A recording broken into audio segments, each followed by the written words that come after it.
be about trauma and mental what? Mental health. There we go. We got a special guest, which may be, and I put it in my prayer list, our future co-director for podcast coming soon. So let's introduce. What's your name, sir? My name's Isaac. Thank you, Marta and Rosalita, for having me over here. I hope to become part of this, but let's see how it goes right now. And let's get started on this topic. That's right. Let's go. So here we go. Podcast number 2, episode number 2, and we're gonna talk about the trauma and our mental health. I was the one who was the victim of domestic violence, but he was the one that seen it through his family. So, we want to know what he has learned from it so it could help my kids and I can maybe give him a better understanding of his mom. So what do you think about all this? Like I was telling you guys before we started recording and all that good stuff, I mean, it's trauma, but it's not trauma that affected me to the point where I can't live my life or I don't love my parents. It's just they were young, they had me at 16. So we had to find out life together. So normal kids' experiences is not like mine. Like they can go to their family and be like, hey, how do I do this and that? And their parents, they went through life because they're old enough and they can give them advice, more advice. My parents were like, I don't know, like I gotta figure out how to do that too. So we had to figure it out together. So in a sense, it's a little bit traumatic. I mean, not damaging, but like I was telling you earlier, they were there physically, but emotionally, or to guide me through life, it kind of wasn't there. They tried their best, which I don't blame them. I love them, but it is a little bit of a traumatic experience when you're trying to develop your young mind. You know what I'm saying? Yeah, I feel like it could either be an experience for you to be different, or it could just suck you into that same loophole that parents leave those chains of like maldiciones, those chains of curses, and our kids are the ones that have to suffer. And knowing that I was not raised about with violence, I've always had that image in my head of having the perfect family. The first, your husband is gonna be the one that's gonna have all your kids. But sometimes things don't always unfold like that. But I've learned Life's that. crazy. Yeah. It never works out the way you want it to. And that's sad, but it's in a good way because we trust God and we know that the plans that He has for us are better, and we're not alone. And it's okay. We've learned it's okay to be sad. It's okay to be depressed. We're allowed to. The problem is staying there. We have to grow from all that and say, well, what did I learn from this? What's next? And I think that's what inspired us. Well, that's what inspired me to open up my channel, which is something that I've always wanted to do. And I just turned on the camera and I started talking. It wasn't even planned. It was just something that happened. And I'm grateful for where I'm at now. And we've grown so much, and we haven't even completed a month yet. But I feel like it's our time now, Yeah. And you still have your Jesus year that's coming up soon. My what? Your Jesus year? What is that? When you turn 33 years old. Oh no, I didn't know that was a Jesus year. There's a thing that people talk about. So what is your lesson of seeing what you've seen? Shit, it taught me a lot. I was the oldest one. I mean, I was their experiment. As much as they don't want to say it, I was their experiment. I mean, like I said, we had to figure it out together. Yeah. So they had to learn how to discipline me, but they also had to learn how to be adults at the same time. Yes. So. I feel like I'm growing up with my kids. I know I'm not a teenager and I'm far from it, but I feel like we're growing together. And I tell them I'm not perfect. I mess up every day just like you guys, and I'm trying and I'm learning. And everything that I know and everything that I come upon, I feel like are life lessons because it molds us to who we are as a person. Exactly. And I want them to be the best that they can be. I don't hope the best for my kids. I expect the best for my kids. And I always tell them, yo lo que quiero es alcanzar las estrellas, hacerlos a un lado para que ellos vayan más allá. Yeah. The sky is not the limit, es más allá. Y esto nomás son lecciones que hemos aprendido para superarnos, para ser mejores personas. ¿Qué fue lo que habíamos aprendido? A no abusar a la persona, to be loyal and treat people the way you want to be treated because karma comes back to you. Yeah, that shit's real. Karma's real. Yeah. I mean, I've had my own, I was telling you earlier, right? Yeah. I mean, talk about trauma. What I did to that girl was trauma. I mean, Pero uno aprende, uno supera esas cosas. Y nadie nace sabiendo las cosas. No.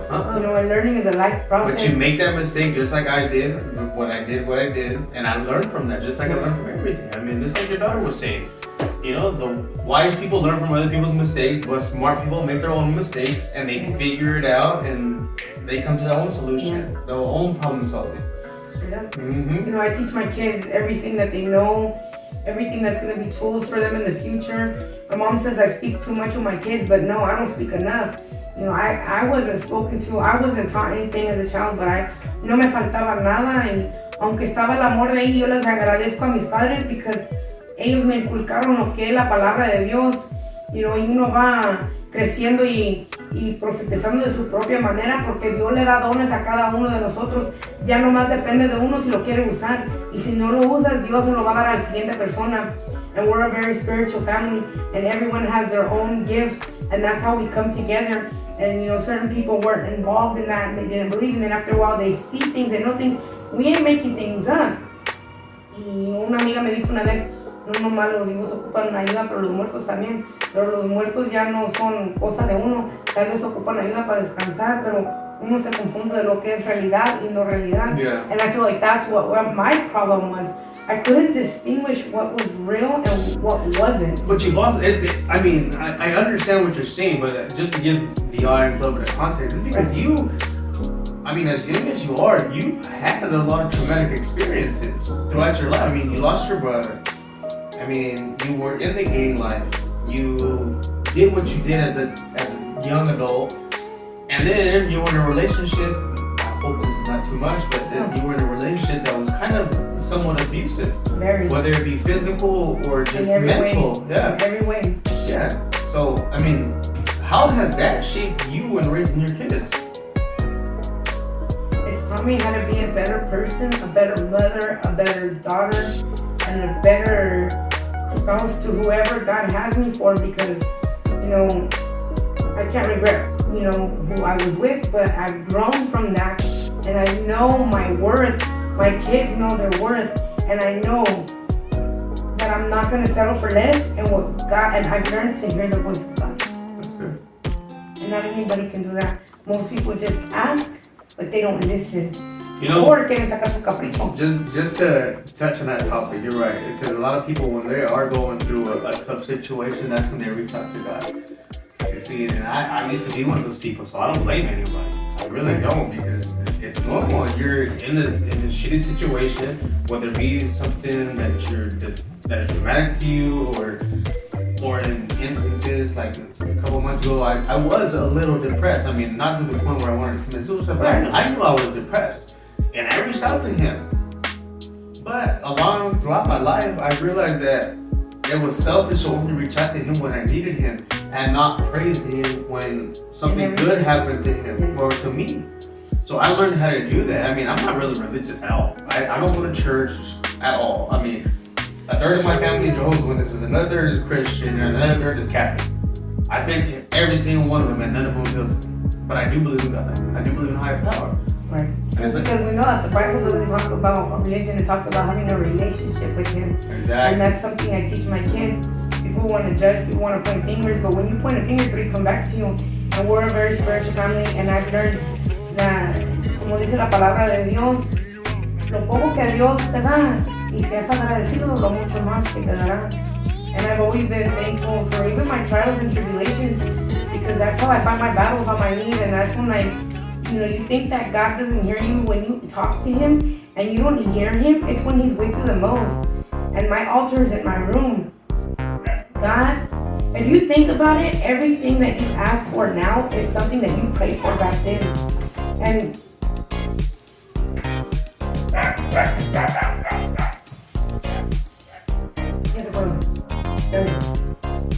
so God has always given me.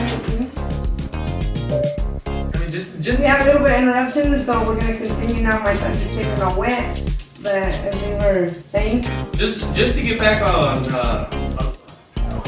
topic that we're talking about earlier. I mean, yeah, my parents were half my age. We had to figure out life together. So, like normal kids, like I mean, I'm assuming you were probably young when you had your daughter, correct?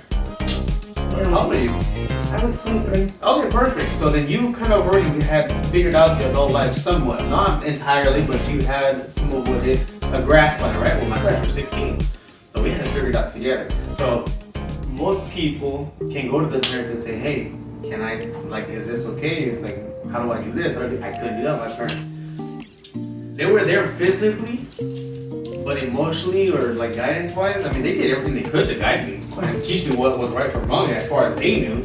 But life wise, that was on my own. And that's a little bit traumatic because it's scary when you know more than your parents do. Yeah. And you're getting into a situation where it could benefit you or ruin your life at the same time, depending on what decisions you make. And you can't go to the people that you trust the most, that you love the most. It's a little traumatic. It's a little bit. It gets in your head. You're just like, fuck, like, what am I doing? But that's like I'm telling you, like, I love them. Just like you. You said your parents were there physically, but you could never talk to them. My parents are the same exact way. I feel like I could have more heart-to-heart talks with my dad, because instead of him coming in there and, you know, disciplining me in their way, you know, he would sit down and he would talk to me and be like, Marta, ¿qué está pasando? ¿Por qué estás así? You know? And I've always been vulnerable to heart talk, especially when he brings God into it. Mm-hmm. My mom was more like, I feel like it was more physical, and at that time, I needed a best friend. I needed someone to guide me and give me consejos. If I had a question about something, I needed someone to go to. So, uno, ¿a dónde va? Pues a la calle a agarrar respuestas, pero al mismo tiempo, I wasn't influenced by the world, especially when I had two gangster brothers and strict parents. Yeah. Yo siempre me portaba bien, era bien decente, respetuosa, and I was always with somebody. And you get to the point where you want to, I guess, maybe learn the hard way, because you don't know what's out there. You feel like somebody. And again, it's because it's not that we don't love our parents. It's just They were raised a certain way, so they think that's the way to raise their kids. So they're just doing what they were taught. Yeah. And so yeah, they're physically, they're financially, yes, they will do everything in their power to give you what they need or what you need. Yeah. But when it comes to emotions, because they were ignored as kids, now we can ignore it too. But luckily for us, we're smart people, like your daughter said. We realized the mistake that our parents made and that we were given, and we're trying to correct that for our kid. Just like you have done for them. Yeah. Yeah. I mean, but like I said, that's good. Yeah. You know, my mom and dad always say, in my eyes, they're perfect, but there was things that I needed that were not financial. And, you know, my kids and dad, they're the same way. They feel like it's just like survival skills. It's about money. And it's not just about that. We need someone that we can talk to, someone we can bond with, someone who can tell us about life, or even just growing up, like puberty and all this now, whatever comes with it, what is history, which is Jesus, and, you know, Bible verses, because, you know, we know what Bible stands for, right? I don't. I've never read the Bible. I'm not going to sit here and lie to you and tell you I'm religious like that or that I read the Bible. I have a relationship with God and that's it. We all learn somewhere, but Bible means basic instructions before leaving Earth. So we think we don't have a manual, but we do. Oh shit! I've never heard that in my life. I've never heard that. We do have a manual. You know, we may not know exactly how we're going to go about it, but, you know, just like the Antichrist and everything else, you know, the Bible tells us where to walk. So let's say we're in a battlefield. It's going to say there's a grenade right here and a grenade right there. But be careful, don't turn straight, because whatever that means. Don't turn straight because you're going to step on another grenade right there. Yeah. So that's what the Bible is for, you know. And we all know it's coming. We all know it's going to come to pass. And that's what I try to teach my kids. Regardless of what I went through or whatever, at the end of the day, it doesn't change who God. It doesn't change who God is. He's the same yesterday, today, y para siempre. The same God who opened the Red Sea with Moses. The same God of Abraham. The same God of everything. And you know, I used to think, ¿cómo es posible that Jesus, when he died on the Cruz del Calvario, that he thought about us when we didn't even exist? But I understand now, because once I opened up my new business, I said, you know what? This is not only something I want to do for myself, but I'm doing this for my kids. My kids' kids, and their kids' kids. And then it hit me. Wow. Now I see why he did what he did, because It how is I'm thinking possible. about the same That way don't future even generations exist. that don't Yes. exist yet, but it's in your mental. And because of what we went through, because I'm the same way. Yeah. Because of what I went through, I never want my kids to experience what I went through. You know? I mean, I grew up in the hood. Easter Sunday, we were outside having a family function, and fucking 5 cars full of gangsters just rolled up on my dad. Guns pulled out on the entire family. But I lived through that. I don't let it affect me because I hate when people say, because this is part of the trauma topic. Right. I hate when people say, I am the way I am because I lived a certain life. I've lived that life, and I'm nothing like it. They choose. You choose to follow your own path. That's gonna hurt a lot of people's feelings right now, but you are the problem to your own problems. You are the only person stopping you from being somebody else. You can also be the solution to your own problem. Exactly my point. So estaba buena la plática. Shout out to all the people who are listening and hearing. You know, we're letting you know that you're not alone. Whatever situation you're going through, you gotta remember is don't go to God and tell him what your problems are.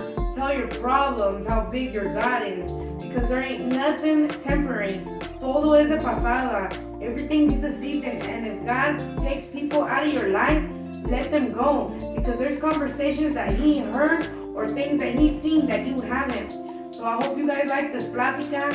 I think we're wanting to do another episode 2. To be continued. Episode 3 sub episode 2. Eso. Ahí nos vemos para la otra. So we're signing out. My name's Marta. My name's Isaac. And we're out. Peace.